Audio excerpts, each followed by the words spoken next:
ಎಲ್ರಿಗೂ ನಮಸ್ಕಾರ boss welcome back to Sagar stories. ನನ್ನ ಸೀನ್ಸ್ ಮೇಲೆ ಸೀನ್ಸ್ ಮ್ಯಾಚ್ ಅಲ್ಲಿ ಎಕ್ಸ್ಪೆಷಲಿ ಆ ದಿಗ್ವಿಶ್ದು RCB ಫ್ಯಾನ್ಸ್ಗಳು ಅತಿ ಹೇಟ್ ಮಾಡಿದಂಥ ಪರ್ಸನ್ ಯಾರು ಅವ್ರೆ ಅಂದರೆ ಅದು ದಿಗ್ವಿಶೇನೆ. ಯಾಕೆಂದ್ರೆ ಅವ್ರು ನಡ್ಕೊಂಡಂಥ ರೀತಿಯ ಡೆತ್ ಓವರಲ್ಲಿ ಏನಿತ್ತು ಆ ಥರ ನಡ್ಕೊಂಡ್ರು. ಆ ಸ್ಟ್ರಾಟಜಿಕ್ ಟೈಮ್ ಔಟ್ ಆಗುತ್ತೆ. ಟೈಮ್ ಔಟ್ ಆಗಿದ ತಕ್ಷಣ ಬರ್ತಾರೆ, ಮೊದಲನೇ ಬಾಲ್ನ ಜಿತೇಶ್ ಶರ್ಮಾ ಅವ್ರು ಅಟ್ಯಾಕ್ ಮಾಡಕ್ಕೆ ಹೋಗ್ಬಿಟ್ಟು ರಿವರ್ಸ್ ಹೊಡೆಯೋದಕ್ಕೆ ಹೋಗ್ಬಿಟ್ಟು ತಿರ್ಕೊಂಡು ತಕ್ಕಕ್ಕೆ ಹೋಗ್ಬಿಟ್ಟು ಸೀದಾ ಕ್ಯಾಚ್ ಕೊಡ್ತಾರೆ. ಆಯುಷ್ ಬೋಧನೆ ಅವ್ರು ಕ್ಯಾಚ್ನ ಎತ್ತಾಕೊಂತಾರೆ. ಕ್ಯಾಚ್ನ ವೆರಿಫೈ ಮಾಡೋಕೆ ಹೋಗಿಲ್ಲ. ವೆರಿಫೈ ಮಾಡೋದಕ್ಕೆ ಅಂತ ಹೋಗ್ತಾರೆ, ಕರೆಕ್ಟಾಗಿ ತಗೊಂಡಿಲ್ವಾ ಅಂತ. ಆ ಟೈಮಲ್ಲಿ ಬರುತ್ತೆ ನೋಡಿ ಅವ್ನ ಅಜ್ಜಿ ಸೈರನ್ನು. ಆ ಸೈರನ್ ಬರೋಕ್ಕಿಂತ ಮುಂಚೆ ಅವ್ರು ಏನೋ ಸೆಲೆಬ್ರೇಷನ್, ಅರ್ಲಿ ಸೆಲೆಬ್ರೇಷನ್ ಏನು ಕೇಳ್ತೀರ ದಿಗ್ವಿಶ್ದು. ಒಂಥರ ಏನೋ IPL ಟ್ರೋಫಿನೇ ಗೆದ್ಬಿಟ್ರು ಅನ್ನೋ ಥರ ಸೆಲೆಬ್ರೇಟ್ ಮಾಡ್ತಾವ್ರು. ಅಲ್ಲಿ ಸೈನ್ ಹಾಕೋದು ಏನು ಕೇಳ್ತೀರ, ನೆಲದ ಮೇಲೆ ಕೂತ್ಕೊಂಡು ಅವನ ಅಜ್ಜಿ ಹಂಗೆ ಹಿಂಗೆ ಅನ್ನೋ ಥರ ಫುಲ್ ರೊಚ್ಕೆ ಎದ್ಬಿಟ್ಟಿದ್ರು. ಆಮೇಲೆ ಬರುತ್ತೆ ನೋಡಿ ಅದು ಸೈರನ್ ನೋ ಬಾಲ್ ಅಂತ. ಕ್ಯಾಚ್ನ ವೆರಿಫೈ ಮಾಡೋಕೆ ಹೋದಾಗ ನೋ ಬಾಲ್ ಅಂತ ಗೊತ್ತಾಗುತ್ತೆ. ಕೊಯ್ ಅಂತ ಬರ್ತಾ ಇದ್ದಾಗ ರಿಷಬ್ ಪಂತ್ ಒಂಥರ ರಿಯಾಕ್ಷನ್ ಕೊಡ್ತಾರೆ, ಹಿಂಗೆ ಕೊಡ್ತಾರೆ ಸ್ಮೈಲ್ ಕೊಟ್ಕೊಂಡು. ಮಾಡ್ದ ಶಿಷ್ಯ ಮಾಡ್ದ ನೋ ಬಾಲ್ಲ, ದೊಡ್ಡ ಸೆಲೆಬ್ರೇಷನ್ ಮಾಡ್ತಾವಲ್ಲ ಹೋಗ್ಬಿಟ್ಟು ಬಾಲ್ ಹಾಕಿ ಹೋಗು ಅಂತ ರಿಯಾಕ್ಷನ್ ಇತ್ತಲ್ಲಿ. ಅಲ್ಲಿ ಫಸ್ಟ್ ಟೈಮ್ ಶೇಪ್ ಔಟ್ ಆದರು ದಿಗ್ವಿಶ್ ಅವರು. ಅದಾದಮೇಲೆ ಆ free delivery back to back sixes ಅಲ್ಲಿ ಜಿತೇಶ್ ಶರ್ಮಾ ನಾಯಿ ಹೊಡೆದ್ರು. ಅಲ್ಲಿ ನಾಟ್ ಔಟ್ ಅಂತ ಗೊತ್ತಾಗ್ತಾ ಇದ್ದಂಗೆ ಈ ಕಡೆ ಫ್ರೀ ಹಿಟ್ ಬರ್ತಾ ಇದ್ದಂಗೆ ಒಂಥರ ರೋಗಿ ಬೈಸಿದ್ದು ಅಲ್ವನ್ನ ವೈದ್ಯ ಹೇಳಿದ್ದು ಅಲ್ವನ್ನ ಹಾಕೊಂಡು ಸರಿಯಾಗಿ ಗುಮ್ತಾ ಇದ್ದಂಗೆ ಅಲ್ಲಿ ಜಿತೇಶ್ ಶರ್ಮಾ ಮೇಲೆ ಇವರಿಗೆ ಕೋಪ ಬಂತು, ಹೆವಿ ಕೋಪ ಬಂತು. ಮೊದಲೇ ತದಕ್ತಾವ್ರೆ, ಅದರಲ್ಲೂ ಇದು ಬೇರೆ ನಾಟ್ ಔಟ್ ಬೇರೆ ಆಗಿರೋದ್ರಿಂದ ಇನ್ನೂ ಹೆವಿ ಕೋಪ ಬಂದ್ಬಿಡ್ತದೆ. ಫ್ರೀ ಹಿಟಲ್ಲಿ ಬೇರೆ ಸಿಕ್ಸ್ಗಳು ಹೊಡೆದಿದ್ರಿಂದ ಹೆವಿ ಕೋಪ ಬಂದ್ಬಿಡ್ತು. ಈ ಕಡೆ ನಾನ್ ಸ್ಟ್ರೈಕರ್ ಎಂಡಲ್ಲಿ ಬರ್ತಾರೆ, ಮಯಾಂಕ್ ಸ್ಟ್ರೈಕರ್ ಎಂಡಲ್ಲಿ ಇರ್ತಾರೆ, ಜಿತೇಶ್ ಶರ್ಮಾ ನಾನ್ ಸ್ಟ್ರೈಕರ್ ಎಂಡಲ್ಲಿ.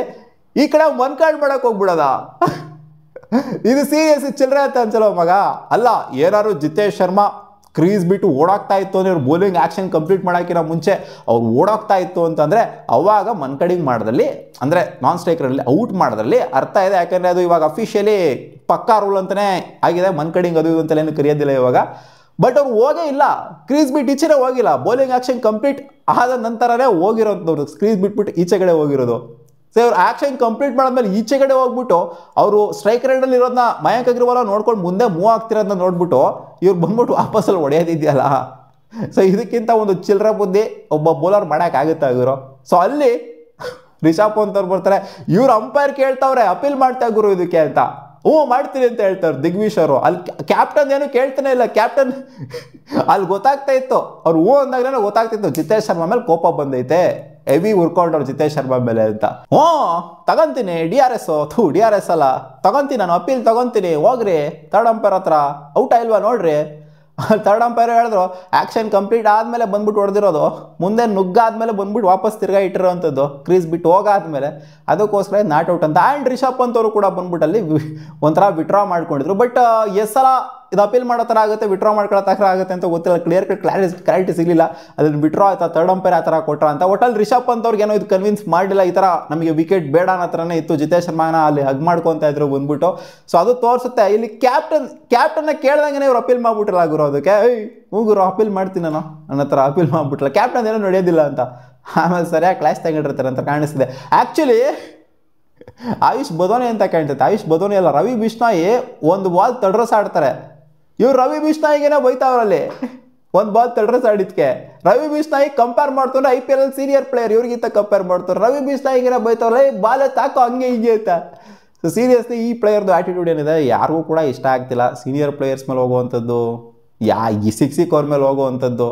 ಸೊ ನೆನ್ನೆ ಮ್ಯಾಚಲ್ಲಂತೂ ಸರಿಯಾಗಿ ಶೇಪ್ ಔಟ್ ಆಗೈತೆ. ಈ ಸೀಸನೆಲ್ಲ ಏನು ಗತ್ತು ದೌಲತ್ತು ಅದೆಲ್ಲ ಏನು ಮೇಂಟೈನ್ ಮಾಡ್ಕೊಂಡು ಬಂದಿದ್ರು. ಹಂಗೆ ಹಿಂಗೆ ಎಲ್ಲ ಸೈನ್ ಹಾಕೋದು ಅದು ಇದೆಲ್ಲ ಮಾಡಿಕೊಂಡು ಒಂದು ಮ್ಯಾಚ್ ಬ್ಯಾನ್ ಹಾಕೊಂಡು ದೌಲತ್ತೆ ಅನ್ಕೊಂಡು ಬಂದಿತ್ತಲ್ಲ. ಆ ಒಂದು ಓವರಲ್ಲಿ ಅವ್ರಿಗೆ ಆದಂಥ ಶೇಪ್ ಔಟ್ ಏನಿದೆ, ಆ ನೋ ಬಾಲ್ದು ಜೊತೆಗೆ ಈ ಮನ್ಕಡಿಂಗ್ ಮಾಡೋ ವಿಚಾರದಲ್ಲಿ ಆದಂಥ ಅಜೀಬ್ ಏನಿದೆ, ಇದು ಸಿಕ್ಕಾಪಟ್ಟೆ ಶೇಪ್ ಔಟ್ ಆಗೋಗ್ಬಿಟ್ಟಿದೆ ಅವ್ರಿಗೆ. ಅಂಡ್ ಲಾಸ್ಟ್ ಆವೇಶ್ ಖಾನಿಗೆ ಬೇರೆ ಅದು ಎಲ್ಲಿತ್ತೋ ಏನೋ ಗೊತ್ತಿಲ್ಲ ಗುರು. ಜಿತೇಶ್ ಶರ್ಮಾಗೆ ಮೆಮೊರಿ, ಅವ್ರು RCBಲೇ ಇರಲಿಲ್ಲ ಅವಾಗ, ಪಂಜಾಬಲ್ಲಿ ಇದ್ರು ಅವಾಗ. ಇವ್ರಿಗೆ ಅದು ಎಲ್ಲಿತ್ತೋ ಮೆಮೊರಿ. LSG RCB ಮೇಲೆ ಆಡಿದಾಗ ಆವೇಶ್ ಖಾನ್ ಹೆಲ್ಮೆಟ್ ತೊಗೊಂಡು ನೆಲಕ್ಕೆ ಕೊಡ್ತಿದ್ದ ಒಂದ್ಸಲ, ಅದು ತಲೆಲಿತ್ತಲ್ಲ ಅವರಿಗೆ. ಬಟ್ ನೋಡಿ ಎಲ್ಲಿ ಕರೆಕ್ಟ್ ಮಾಡಿದೆ ಜಿತೇಶ್ ಶರ್ಮಾ ಅಂತ. ಹೆಲ್ಮೆಟ್ ತೊಗೊಂಡು ನೆಲಕ್ಕೆ ಕುಡಿಯೋ ಥರ ಆ್ಯಕ್ಷನ್ ಮಾಡ್ತಾರೆ ಮ್ಯಾಚ್ ಎಲ್ಲ ಮುಗ್ದಾದ್ಮೇಲೆ. ಅದು ಆವೇಶ್ ಖಾನ್ ಪಾಪ ಭಯ ಬಿದ್ದಿದ್ರು ಅವಾಗ. ಯಾವ ಟೀಮ್ ಮೇಲೆ ಯಾವ ಟೀಮ್ ಬಗ್ಗೆ ಮಾತಾಡಿದ್ರೆ ನಿನಗೆ ಹಾಕೊಂಡು ಚಸ್ತಾರೆ ಹಾಕೊಂಡು ಗುಮ್ತಾರೆ ಫ್ಯಾನ್ಸ್ಗಳು ಅಂದರೆ ಅದು RCB ಬಗ್ಗೆ ಮಾತಾಡೋಕೆ ನಂಗೆ ಭಯ ಆಗುತ್ತೆ ಗುರು. ನನ್ನ ಹತ್ರ ಆವೇಶ್ ಖಾನ್ಗೆ ಆಲ್ರೆಡಿ ಬುದ್ಧಿ ಬಂದಿದೆ. ಆವೇಶ್ ಖಾನ್ ಏನೋ ಅದಾದ ಮೇಲೆ ಏನೋ RCB ಬಗ್ಗೆ ಏನೂ ಮಾತಾಡಿಲ್ಲ. ಬಟ್ ಅವಾಗ ಮಾಡಿದ್ಕೆ ಇವಾಗ ಇವ್ರು ಈ ಥರ ಉತ್ತರ ಕೊಟ್ರಲ್ಲ, ಯಾವುದೋ ವರ್ಷ ಮಾಡಿದ್ಕೆ ಯಾವುದೋ ವರ್ಷ ಬಂದ್ಬಿಟ್ಟು ಉತ್ತರ ಕೊಡ್ತಾವ್ರಲ್ಲ, ಅದು ಅವಾಗ ಟೀಮಲ್ಲಿ ಇರಲಿಲ್ಲ ಜಿತೇಶ್ ಶರ್ಮಾ, ಇವಾಗ ಟೀಮಲ್ಲಿ ಇದ್ಕೊಂಡು ಉತ್ತರ ಕೊಡ್ತಾವ್ರಲ್ಲ, ಇದು ಸೊ ಸ್ಪೆಷಲ್ ಅಂತ ಹೇಳ್ಬೇಕಷ್ಟೇ ಮಗ. ಬಟ್ ಹೆಲ್ಮೆಟ್ ಎಸಿಲಿಲ್ಲ, ಅದು ಪುಣ್ಯ. ಹೆಲ್ಮೆಟ್ ಎಸ್ತಿತ್ತು ಆಬ್ವಿಯಸ್ಲಿ ಜಿತೇಶ್ ಶರ್ಮಾದು ಕೂಡ ತಪ್ಪಾಗಿರೋದು. ಅಲ್ಲಿ ಅವ್ರು ಮಾಡಿದ್ಕೂ ಇವ್ರು ಮಾಡಿದ್ಕೂ ಡಿಫ್ರೆನ್ಸೇ ಇರ್ತಾರಲ್ಲ. ಹೆಲ್ಮೆಟ್ ಎಸಿಲ್ದೆ ಆ್ಯಕ್ಷನ್ ಮಾಡೋದ್ರಷ್ಟೇ ಎಸಿಲಿಲ್ಲ. ಅದು ಆವೇಶ್ ಖಾನ್ಗೆ ಅರ್ಥ ಆಗಲಿ ಅಂತ ಆ್ಯಕ್ಷನ್ ಮಾಡ್ರು ಅಂತ ಕಾಣಿಸುತ್ತೆ.